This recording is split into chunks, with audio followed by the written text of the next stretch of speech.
সময় মানব ইতিহাসের গভীরে লুকানো সেই আদিম মুহূর্তগুলো, যখন পৃথিবী ছিল এক বিশাল নিরাপত্তার চাদরে ঢাকা, দিগন্ত বিস্তৃত মরুভূমির বুকে, যেখানে প্রতিটি বালুকণা যেন অনন্তকালের গল্প গুনছে। এই ভূমিতেই এক সময় এক আলোকরশ্মি বিস্তৃত হয়েছিল, যা শুধু একটি বিশ্বাস বা ধর্মের সূচনা ছিল না, ছিল মানবতার এক নতুন দিশা। এটি ছিল আল কোরআনের যাত্রা, যা মানব স্রষ্টার পক্ষ থেকে মানুষের জন্য এক অনন্য উপহার। মক্কার কোলাহল থেকে দূরে হেরা গুহার নির্জনতায় এক অসাধারণ নীরবতা বিরাজ করত, যেখানে কুরাইশদের পৌত্তলিকতার আড়ালে চাপা পড়ে গিয়েছিল এক সত্যের অনুসন্ধান। এই গুহাতেই এক নিরক্ষর, সৎ এবং চিন্তাশীল যুবক মুহাম্মদ সাল্লাল্লাহু আলাইহি সাল্লাম নিজের সত্তাকে নিয়ে মগ্ন থাকতেন। 40 বছর বয়সে একদিন হঠাৎই এক ঐশ্বরিক সত্তার আগমন ঘটল। তিনি ছিলেন ফেরেশতা জিবরাইল আলাইহিস সালাম। তার কণ্ঠ থেকে উচ্চারিত হলো এক অমোঘ নির্দেশ, ইকরা, পড়ুন। কিন্তু নিরক্ষর নবীর মুখ থেকে বেরিয়ে এলো, আমি তো পড়তে জানি না। জিবরাইল আলাইহিস সালাম তাকে আলিঙ্গন করলেন, যেন তার সমস্ত সত্তা দিয়ে এই ঐশ্বরিক বার্তা গ্রহণ করিয়ে দিলেন। দ্বিতীয় এবং তৃতীয়বার একই নির্দেশ, একই আলিঙ্গন। অবশেষে নবী মুহাম্মদ সাল্লাল্লাহু আলাইহি সাল্লাম পাঠ করলেন সেই প্রথম 5টি আয়াত, যা শুধু একটি গুহার দেয়াল নয়, সমগ্র মানব ইতিহাসের পাতায় এক নতুন দিগন্ত উন্মোচন করল। এটি ছিল কোরআনের প্রথম ওহী, যা অন্ধকারাচ্ছন্ন বিশ্বের আলোর মশাল হয়ে এসেছিল। প্রথম ওহীর পর নবীর জীবনে শুরু হলো এক নতুন অধ্যায়। গোপনে চলতে থাকলো ইসলামের দাওয়াত। হাতে গোনা কিছু মানুষ, প্রিয় স্ত্রী খাদিজা, প্রিয় বন্ধু আবু বকর, সাহসী আলী, মুক্তদাস জায়েদ তাদের হৃদয় দিয়ে বরণ করে নিলেন এই সত্যকে। কিন্তু মক্কার কুরাইশরা তাদের পূর্বপুরুষদের বিশ্বাস আর ক্ষমতার নেশায় বুঁদ হয়ে এই নতুন বার্তাকে কিছুতেই মেনে নিতে পারল না। শুরু হলো সীমাহীন নির্যাতন। যারা ইসলাম গ্রহণ করলো তাদের উপর চলল পাশবিক অত্যাচার। মরুভূমির তপ্ত বাড়িতে শুয়ে দেওয়া হলো বিলালকে, বুকের উপর চাপানো হলো বিশাল পাথর। সুমাইয়া, ইসলামের প্রথম শহীদ মহিলা, শাহাদত বরণ করলেন। নবীজি নিজেও উপহাস, তিরস্কার আর শারীরিক নির্যাতনের শিকার হলেন। তার চাচা আবু তালিবের মৃত্যু, যিনি নবীর সবচেয়ে বড় আশ্রয় ছিলেন, সেই প্রতিরোধ প্রাচীরটিও ধসে পড়ল। কিন্তু এই প্রতিকূলতার মধ্যেও নবীর দৃঢ়তা ছিল অটল। তিনি তার অনুসারীদের ধৈর্যের উপদেশ দিলেন এবং কিছু সাহাবী আবিসিনিয়ায় হিজরত করে সাময়িক আশ্রয় নিলেন। প্রতিটি আয়াত, প্রতিটি বাণীতে আল্লাহ তাআলা প্রিয় বান্দাদের ধৈর্য ও দৃঢ়তার শিক্ষা দিচ্ছিলেন। মক্কায় যখন নির্যাতনের মাত্রা বাড়ছিল, তখন আল্লাহ তাআলার নির্দেশে নবী মুহাম্মদ সাল্লাল্লাহু আলাইহি সাল্লাম তার সাহাবীদের নিয়ে এক ঐতিহাসিক যাত্রা শুরু করলেন, হিজরত। এক রাতে কুরাইশরা যখন তাকে হত্যার ষড়যন্ত্র করছিল, তখন আলী রাদিয়াল্লাহু তাআলা আনহু নিজের জীবন বাজি রেখে তার বিছানায় শুয়ে রইলেন, আর নবী রাতের আধারে আবু বকরের সাথে মদিনার পথে যাত্রা করলেন। এই যাত্রা ছিল শুধু ভৌগোলিক পরিবর্তন নয়, এটি ছিল ইসলামের টিকে থাকার সংগ্রাম।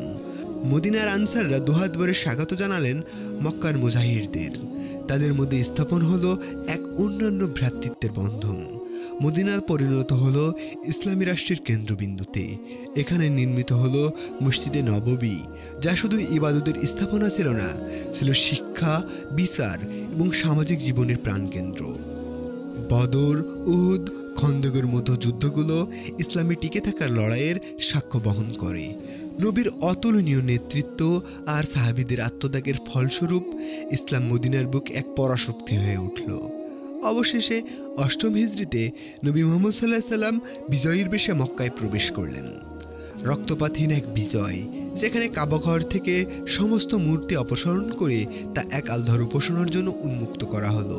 এটি ছিল সত্যের বিজয়।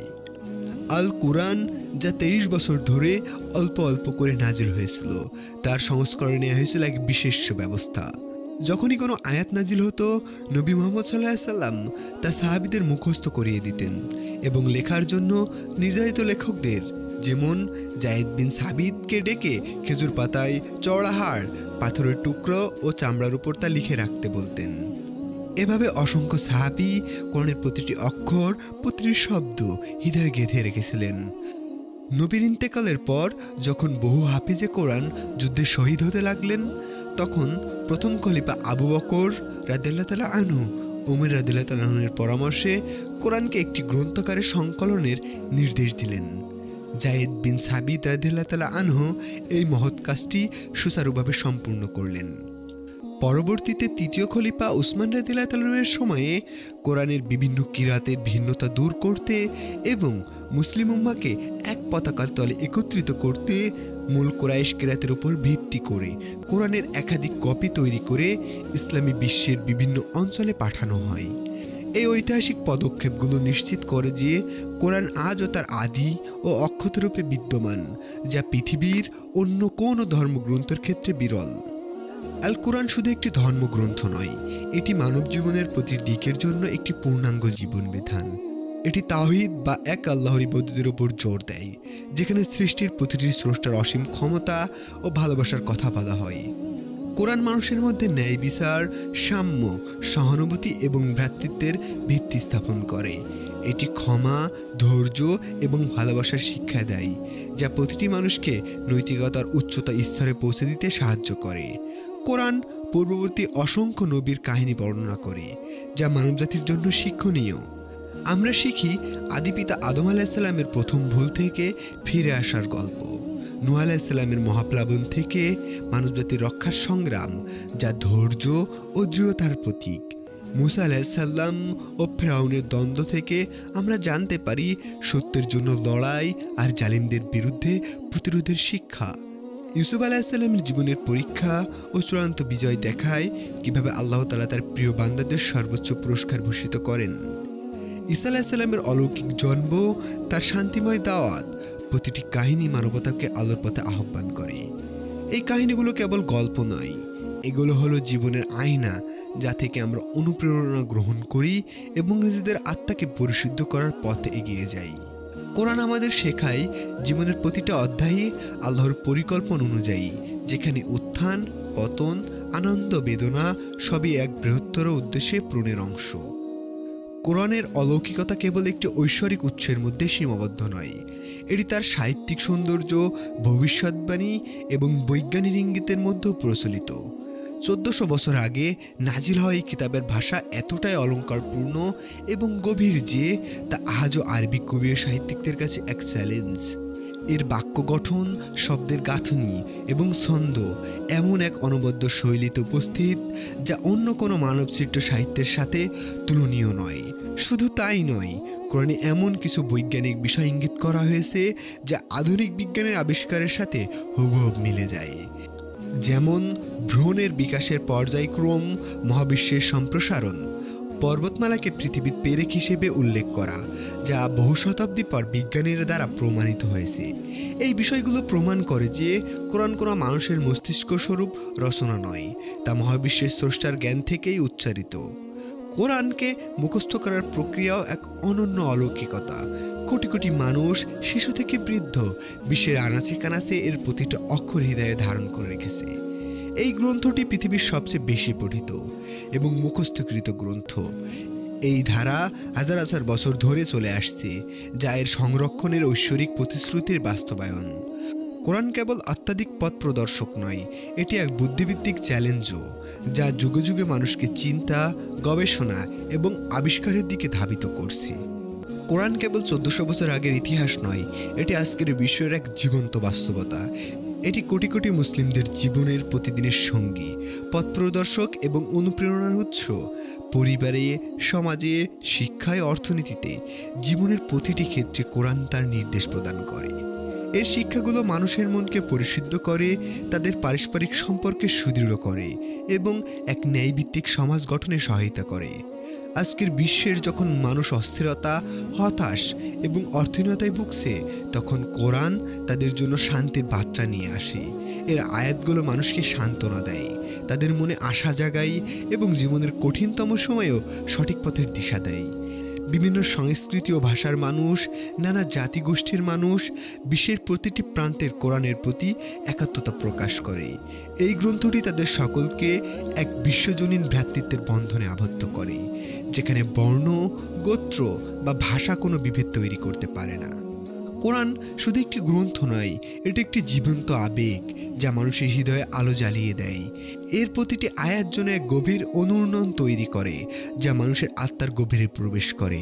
যখন একজন বৃদ্ধ ব্যক্তি আল কোরআনের পাতায় চোখ রাখেন, তখন তার চোখ যে অশ্রু দেখা যায় তা কেবল শব্দের প্রতিফলন নয়, তা হলো স্রষ্টার সাথে এক গভীর আত্মাধিক সংযোগের বহিঃপ্রকাশ। একজন যুবক যখন কোরআনের বাণীতে মগ্ন হয়, তখন তার চোখ জ্বলে ওঠে এক নতুন দিগন্তের স্বপ্ন যা তাকে জীবনের উদ্দেশ্য খুঁজে পেতে সাহায্য করে। দুঃখ, কষ্ট, হতাশার মুহূর্তে যখন আর কোনো পথ বা খোলা থাকে না, তখন কোরআনের একটি আয়াতে হতে পারে মুক্তির দিশা। এই তেলাওয়াত মানুষের মনে প্রশান্তি এনে দেয়, তাদের আত্মাকে শক্তিশালী করে। ছোট শিশুরা যখন প্রথম কোরআনের হরফগুলো উচ্চারণ করে, তখন তাদের কচি মনে প্রবাহিত হয় এক পবিত্র বীজ যা ভবিষ্যৎ তাদের জীবনকে আলোকিত করবে। কোরআন হলো মানুষের জন্য এক সান্ত্বনার উৎস যা তাদের ভেতরের ঘুমন্ত শক্তিকে জাগিয়ে তোলে এবং তাদের জীবনের প্রতিটা পদক্ষেপে আলোকিত করে। আল কোরআন এটি শুধু একটি ধর্মীয় গ্রন্থ নয়, এটি মহাবিশ্বের স্রষ্টার পক্ষ থেকে মানবজাতির জন্য এক শাশ্বত বার্তা। এটি এক আহ্বান, এক জীবন বিধান যা প্রতিটি মানুষকে ন্যায়, সত্য এবং আলোর পথে পরিচালিত করে। যুগের পর যুগ ধরে পৃথিবীর প্রতিটা প্রান্তের বাণী অনুরূত হচ্ছে, মানুষকে পথ দেখাচ্ছে। এটি সেই বই যা অন্ধকার থেকে আলোতে নিয়ে আসে, অজ্ঞাত থেকে জ্ঞানে পৌঁছায় এবং বিচ্ছিন্নতা থেকে একত্রিত করে। আজও কোরআন তার সমহিমায় উজ্জ্বল, মানবতাকে আহ্বান জানাচ্ছে এক শান্তির পথে, এক ন্যায়পরায়ণ সমাজে। এটি সেই আলো যা কখনো নিভে যাবে না, সেই জ্ঞান যা কখনো পুরাতন হবে না। এর প্রতিটি অক্ষর, প্রতিটি শব্দ, প্রতিটি আয়াত মানবজাতির জন্য এক নতুন দিগন্ত উন্মোচন করে। আল কোরআনের মহাকাব্যিক যাত্রা আজও চলমান এবং এর প্রভাব বিশ্বজুড়ে মানব সভ্যতার ইতিহাসে এক অবিস্মরণীয় স্বাক্ষর রেখে চলেছে। আসুন আমরা এই ঐশ্বরিক কিতাবের গভীরে প্রবেশ করি, এর বাণীকে নিজেদের জীবন ধারণ করি এবং এর আলোয় আলোকিত করি আমাদের সমগ্র বিশ্বকে। যদি আমাদের ভিডিওটি আপনার ভালো লেগে থাকে তাহলে একটা লাইক দিন এবং আমাদের চ্যানেলটিতে একটা সাবস্ক্রাইব করুন। আপনার একটা সাবস্ক্রাইবই আমাদের পরবর্তী ভিডিও তৈরি করার অনুপ্রেরণা যোগায়। পরবর্তী কোনো ভিডিও আসা পর্যন্ত আপনারা ভালো এবং সুস্থ থাকুন। আল্লাহ হাফেজ।